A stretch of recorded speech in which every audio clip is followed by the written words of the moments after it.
सभी भैया बहनों को प्रमिला दीदी का हरिओम। आज आप लोगों को मैं पिछला लेसन जो अध्याय 2 का वीडियो लेसन भेजा था उसी के आगे समझाने वाली थी। तो आज के इस वीडियो लेसन में आपको समुद्री जल का खारापन और इसके अलावा और भी जल के जो गुण धर्म है उसके बारे में समझाऊंगी। ठीक है, तो सबसे पहले देखते हैं समुद्री जल का खारापन। वर्षा का जल, जिसके बारे में आप लोग पहले भी पढ़ चुके हैं। वर्षा का जल सबसे शुद्धतम जल होता है, जिसको हम आसूत जल भी कह सकते हैं। इसमें खनिज लवण नहीं पाए जाते हैं, लेकिन वायुमंडलीय प्रदूषण के कारण से उसमें बहुत सारी गैसें घुल जाती हैं। ऐसे भी यदि वर्षा के जल को ज़मीन में गिरने से पहले ही एकत्रित कर लिया जाए तो वह सबसे शुद्धतम जल होता है। परंतु चूँकि हमारा वायुमंडल इतना प्रदूषित हो चुका है, उसमें विभिन्न प्रकार की गैसें पाई जाती हैं और जब ये वर्षा के जल से मिल जाती हैं तो उसमें विभिन्न गैसें घुल जाती हैं। तो जब यह जल मृदा और चट्टानों से, मिट्टी और चट्टानों में से होकर के बहता है तो उसमें कई प्रकार के खनिज लवण घुल जाते हैं। नदियों से बहकर ये जल कहाँ जाता है? समुद्र में जाता है। इस प्रकार समुद्र के जल में लवणों की मात्रा बढ़ जाएगी, है ना, क्योंकि सभी नदियाँ अंततः जाकर समुद्र में मिलती हैं। तो जब भी ये वर्षा का जल मिट्टी के संपर्क में आता है या चट्टानों के संपर्क में आता है और वहाँ से होकर जब ये बहता है तो नदियों के माध्यम से इस वर्षा के जल में घुले हुए लवण समुद्र में पहुँच जाते हैं। समुद्र का जो पानी है वो पहले से ही लवण की मात्रा उसमें पाई जाती है और इस प्रकार और ज़्यादा लवण उसमें पहुंच जाते हैं। तो लवण की मात्रा क्या हो जाएगी? बढ़ जाएगी इसमें। इसी कारण से समुद्र का जो पानी है वो क्या हो जाता है? खारा हो जाता है। समुद्री जल के 1 लीटर में लगभग 35 ग्राम लवण होता है। लवण का तात्पर्य यहाँ पर समझने के लिए नमक से है। 1 लीटर में लगभग 35 ग्राम लवण होता है, जिसमें अधिक मात्रा में नमक अर्थात सोडियम क्लोराइड NaCl के अतिरिक्त कम मात्रा में अन्य प्रमुख लवण सोडियम ब्रोमाइड, मैग्नीशियम क्लोराइड और पोटेशियम आयोडाइड भी होता है। तो चूँकि हम लोग लवण नमक को ही कह देते हैं, क्योंकि ज़्यादा मात्रा में नमक ही इसमें पाया जाता है। तो इसका तात्पर्य ये नहीं है कि लवण सिर्फ नमक ही है। लवण के अंतर्गत अन्य और जैसे सोडियम ब्रोमाइड है, मैग्नीशियम क्लोराइड है, पोटेशियम आयोडाइड है, ये भी आते हैं, परंतु इनकी मात्रा कम होती है। आयोडीन की बहुत ही कम मात्रा हमारे शरीर के लिए आवश्यक होती है, लेकिन फिर भी आवश्यक है। आप लोग जानते हैं आयोडीन की कमी होने से घेंघा रोग जैसा रोग हो जाता है। तो भले ही हमारे शरीर को सूक्ष्म मात्रा में इसकी आवश्यकता है, परंतु इसकी आवश्यकता तो है। तो ये जो आयोडीन है ये किस प्रकार हमारे शरीर में पहुंचता होगा? तो हम लोग अपने भोजन में जो नमक इस्तेमाल करते हैं, समुद्री जल से प्राप्त नमक में थोड़ी मात्रा में पोटेशियम आयोडाइड भी पाया जाता है, लेकिन यह शुद्धिकरण की प्रक्रिया के द्वारा अलग कर दिया जाता है। शुद्ध नमक में इसकी निर्धारित मात्रा पुनः मिलाकर नमक को आयोडीन युक्त बनाया जाता है, जो हमें आयोडीन की कमी से होने वाले घेंघा रोग से सुरक्षा प्रदान करता है। तो आपको समझ में आ गया होगा कि समुद्री जल का खारापन क्यों होता है। समुद्र के जल में वर्षा के जल के माध्यम से और ज़्यादा मात्रा में लवण वहाँ तक पहुँचते हैं, जिसके कारण से समुद्र का जल अत्यधिक खारा हो जाता है और आयोडीन की मात्रा जो कि हमारे शरीर के लिए आवश्यक है वो हमको इसी समुद्री जल से प्राप्त होती है। उसके जल को शुद्धिकरण करके उसमें उसको आयोडीन युक्त बनाया जाता है। ठीक है, अब आते हैं हम लोग जल का असंगत व्यवहार। असंगत का तात्पर्य क्या है? असंगत का तात्पर्य है अलग प्रकार का गुण या अलग प्रकार का व्यवहार प्रदर्शित करना। सामान्यतः पदार्थ का ठोस रूप उसके द्रव रूप की तुलना में भारी होता है ना। भाई हम लोग ठोस वस्तु उठाएं और उसकी जगह जो द्रव वस्तु है ना, जो तरल पदार्थ है उसको लें, दोनों में कौन सा भारी होगा? तो हम लोग देखते हैं कि जो पदार्थ का ठोस रूप होता है वह द्रव की तुलना में ज़्यादा भारी होता है, परंतु जल का व्यवहार इसके बिल्कुल विपरीत है, इसीलिए असंगत कहा है ना। जल का जो व्यवहार है वो बिल्कुल इसके विपरीत है। आपने देखा होगा कि गर्मी के दिनों में जब शरबत बनाते हैं तो शरबत को ठंडा करने के लिए हम उसमें क्या डाल देते हैं? बर्फ़ के टुकड़े डाल देते हैं। तो बर्फ़ तो ठोस है ना, जल का कैसा रूप है? वो ठोस रूप है। और हम अभी ये बोल भी रहे हैं कि ठोस जो होता है वो द्रव की तुलना में क्या होता है? भारी होता है। तो भारी जो होता है वो हमेशा तली में बैठ जाता है और जो हल्का होता है वो सतह पर तैरता है। लेकिन यहाँ तो उल्टा हो रहा है कि नहीं? हमने शरबत में बर्फ़ को डाला है तो शरबत कैसा है? द्रव रूप में है, और बर्फ़ क्या है? ठोस रूप में है, और ये ऊपर तैर रहा है। तो ये तो जल का असंगत व्यवहार हुआ। क्यों तैर रहा है? ये बर्फ़ के जो टुकड़े हैं वो जल के ऊपर क्यों तैर रहा है? ठीक है, तो यहाँ पर मैं आपको बता दूं कि बर्फ़ का जो घनत्व होता है वो जल के घनत्व से कम होता है, और इसी कारण से वह पानी के ऊपर तैरता है।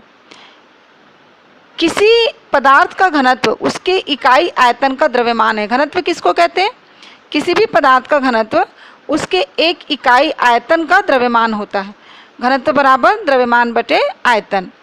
तो जल का जो घनत्व है वो है 4 डिग्री सेल्सियस पर अधिकतम होता है। जल का घनत्व 4 डिग्री सेल्सियस पर अधिकतम होता है। यह 1 किलोग्राम प्रति लीटर है, जबकि बर्फ़ का घनत्व 0.9 किलोग्राम प्रति लीटर है। ठीक है, समझ में आया आप लोग को? जल का घनत्व 4 डिग्री सेल्सियस इस पर सबसे ज़्यादा होता है, और ये कितनी मात्रा? 1 किलोग्राम प्रति लीटर के लिए है। ठीक है, और बर्फ़ का घनत्व क्या बताया आपको? 0.9 किलोग्राम प्रति लीटर है। इसीलिए बर्फ़ को जल में डुबोने पर उसका लगभग 1/9 भाग जल की सतह के ऊपर तैरता रहता है और 8/9 भाग जल के नीचे, यानी बर्फ़ का 1/9 भाग जल के ऊपर है और 8/9 भाग जल के नीचे होता है।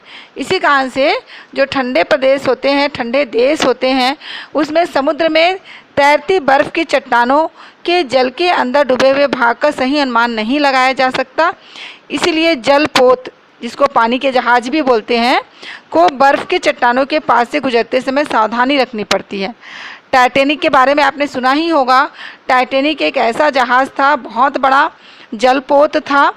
ऐसी ही एक तैरती हुई बर्फ़ की चट्टान से वो टकरा गया था और डूब गया था, और जिसके कारण से सैकड़ों यात्रियों की मौत हो गई थी, मृत्यु हो गई थी, है ना। तो बर्फ़ का घनत्व जल की तुलना में कम होना जलीय जीवन के लिए वरदान है। अत्यधिक ठंडे मौसम में जब वायुमंडल का ताप 0 डिग्री सेल्सियस से भी कम हो जाता है, समुद्र एवं झीलों के ऊपर वाला जल बर्फ़ के रूप में जमने लगता है तथा घनत्व कम होने के कारण से ही बर्फ़ जल के ऊपर तैरता है। बर्फ़ के कुचालक होने के कारण बर्फ़ के नीचे वाले जल की ऊष्मा बाहर नहीं निकल पाती है और जल का ताप अधिक बना रहता है। इस कारण से जल में रहने वाले जो जीव जंतु हैं, पेड़ पौधे, वो भी जीवित रह पाते हैं। नहीं तो अत्यधिक ठंड पड़ने पर तो उनकी मृत्यु हो जाती ना। लेकिन अत्यधिक 0 डिग्री सेल्सियस तापक्रम कहना मतलब यहाँ पर बिल्कुल ऊपर का जो पानी, वो जल के पानी जो है बर्फ़ के रूप में जम जाता है। ठीक है, तो अगर इतनी ठंड रहती उसमें अंदर भी जल में, तो क्या होता? जीव जंतु सब, जलीय जीव जंतु सब मर जाते। तो बर्फ़ का जो गुण है, जल का जो गुण है, यह जलीय जीवों के लिए एक वरदान के रूप में है। जमने पर जल का घनत्व कम हो जाता है ना, और आयतन बढ़ जाता है। यदि आप रेफ्रिजरेटर को देखेंगे, फ्रिज सबके यहाँ होता है, आजकल तो सभी के यहाँ पर फ्रिज पाया जाता है। ठीक है, तो उसमें जिसमें हम लोग बर्फ़ जमाते हैं उसको फ्रीज़र बोलते हैं ना। तो रेफ्रिजरेटर के फ्रीज़र में बोतल को जल से ऊपर तक भर कर रख दीजिए आप। ठीक है, पानी भर करके एक बोतल में उसको अच्छे से भर करके रख दीजिए। तो बर्फ़ के बढ़े हुए आयतन के कारण बोतल टूट जाता है ना। आप एकदम उसे पानी पूरा आप क्या कर रहे हो, कम्प्लीटली एकदम ऊपर तक उसे पानी भर के रख रहे हो, और जब वो पानी क्या हो जाएगा, बर्फ़ के रूप में जमने लगेगा, तो जो उसका गुण मैंने आपको बताया, उस कारण से क्या होगा, वो टूट जाएगा। ठीक है, बर्फ को आपको पानी को क्या करना है, बोतल में अच्छे से ऊपर तक भर करके रखना है, पूरा कंप्लीट, है ना।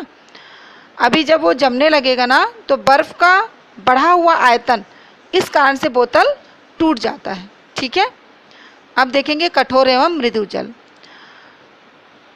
नहाने और कपड़े धोने के लिए समानता साबुन का प्रयोग करते हैं सभी। कपड़े धोने का साबुन अलग रहता है और नहाने का साबुन अलग रहता है ना। तो जब जल साबुन के साथ बहुत सा झाग देता है, तब उसे हम बोलते हैं मृदु जल। ठीक है, कुछ स्रोतों से प्राप्त जल में साबुन के साथ अच्छी तरह झाग नहीं आ पाता है, तो उसको बोलेंगे कठोर जल। कई बार होता है हम लोग कपड़े धोने के साबुन को घिस रहे हैं, झाग नहीं आ रहा है ना, या फिर क्या बोलते हैं, काफ़ी ज़्यादा आपको थोड़े से में ही बहुत ज़्यादा झाग मिल गया। ठीक है, तो आप लोग ये प्रक्रिया करके देख भी सकते हो कि आप अपने घर के पानी में देखिए कि बहुत सारा झाग अगर मिल रहा है तो आपको पता चल जाएगा कि आपके घर का ये जल कैसा जल है, मृदु जल है। और यदि अच्छी तरह से झाग नहीं दे रहा है तो वह जल कैसा है, कठोर जल है। तो कठोर जल में कैल्शियम और मैग्नीशियम के लवण घुले हुए रहते हैं, जो साबुन के साथ क्रिया कर अविलेय पदार्थ बनाते हैं। ठीक है, और इस कारण से वो पर्याप्त झाग नहीं दे पाते। कि क्यों नहीं दे पाते भाई, मृदु जल में झाग इतना निकल रहा है, कठोर जल में झाग क्यों नहीं निकल रहा है?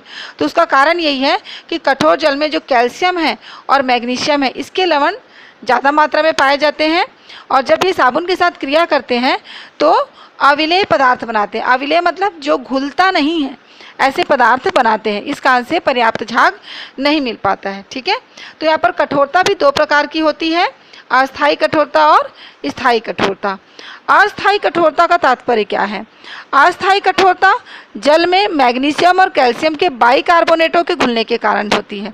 इसे जल को उबालकर दूर किया जा सकता है। ठीक है, और स्थायी कठोरता, अस्थायी का मतलब क्या हुआ, देखो इसमें हमने क्या किया, जल को उबालकर इस कठोरता को दूर कर दिया। ठीक है ना, किसके आपको बताया मैंने, मैग्नीशियम और कैल्शियम के बाइकार्बोनेट्स। ठीक है, और इसको हम उबालकर दूर कर सकते हैं, इसलिए इसको अस्थायी कठोरता कहे गई। मगर स्थायी कठोरता, जल में कैल्शियम और मैग्नीशियम के क्लोराइड और सल्फेट के लवण इसमें घुले रहते हैं और इसको उबाल करके दूर नहीं कर सकते, इसलिए इसको स्थायी कहा। यानी ये परमानेंट उसमें बना हुआ रहता है, इसको उबाल कर दूर नहीं कर सकते हैं। ठीक है, तो इस प्रकार कठोरता भी कितने प्रकार की हो गई, अस्थायी और स्थायी, दो प्रकार की कठोरता हो गई। अस्थायी कठोरता को दूर कर सकते हैं और स्थायी कठोरता को दूर नहीं कर सकते। अस्थायी कठोरता में मैग्नीशियम और कैल्शियम के बाइकार्बोनेट्स होंगे, जबकि स्थायी कठोरता में मैग्नीशियम और कैल्शियम के क्लोराइड और सल्फेट के रूप में ये पाए जाएंगे। ठीक है, तो ये हुआ जल में कठोरता के बारे में। अब आपको जल का विद्युत अपघटन, जो एक क्रियाकलाप के माध्यम से आपको समझ